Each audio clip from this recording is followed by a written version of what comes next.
Let me ask you about Libya. You've been highly critical of Libya and Hillary Clinton. You were also for military action to oust Gaddafi and military action to take care of the humanitarian situation in Libya. You supported that. When you say I supported it, I supported Libya?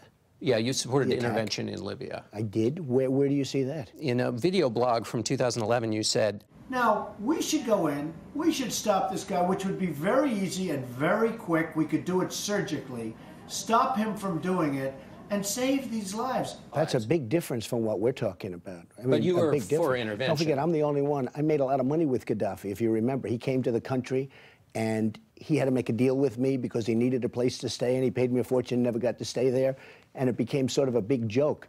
But the fact is that Libya was a disaster from the standpoint of the way it was handled. I mean, but you were for intervention. Just to clear that up, I was for doing something, but I wasn't for what you have right now. And right now, ISIS has their oil, John. ISIS is selling, and that's among the finest oil in the world. ISIS has taken over the Libyan oil.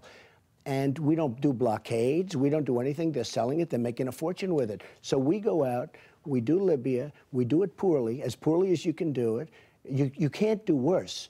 And then now, if you look at what's happened, I mean, the end result is ISIS is selling the oil, and it's a total mess. This is one of the things that confuses some people about your positions, though. You said you weren't for intervention, but you were for intervention in Libya. I didn't mind surgical, and I said surgical. You do a surgical shot, and you take them out. But I wasn't for what happened. Look at the way it's, I mean, look at with Benghazi and with all of the problems that you've had, it was handled horribly. That's not the way it's supposed to be. Since then you said you were never for intervention. So I was never for a strong intervention. I could have seen surgical where you take out Gaddafi and his group.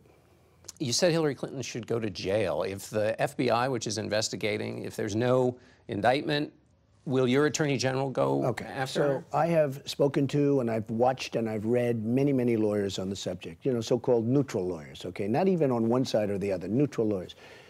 Every one of them, without a doubt, said that what she did is far worse than what other people did, like General Petraeus, who essentially got a 2-year jail term. General Petraeus and others have been treated, I mean, their lives have been, in a sense, destroyed. She keeps campaigning.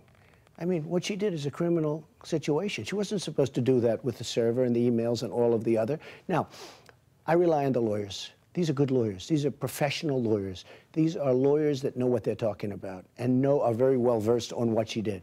They say she's guilty as hell. But it sounded like you were making a promise for your Attorney General that if you were elected, this is one of the things, this is a commitment you were making. That's true. It's a commitment to have your Attorney General. I would certainly have my, very fair, but I would have my Attorney General look at it. Even if the investigations And as you know, you have a 5 and maybe even a 6-year statute of limitations. But even if the current investigations don't find anything, you'd have your Attorney General go back at it. Yes, I would, because everyone knows that she's guilty.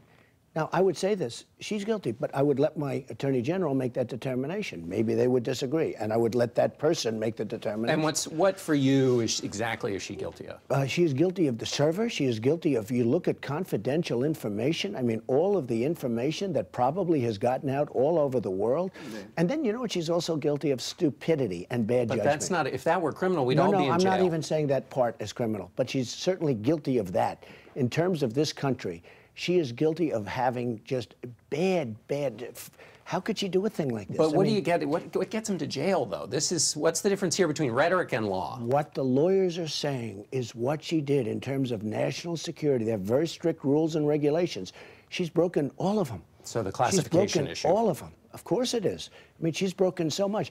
But she's so, you know, if you look at this from the standpoint of why did she do it, judgment, the word judgment. This isn't criminal judgment. You make bad judgment, although actually under those rules and regulations, judgment is even criminal.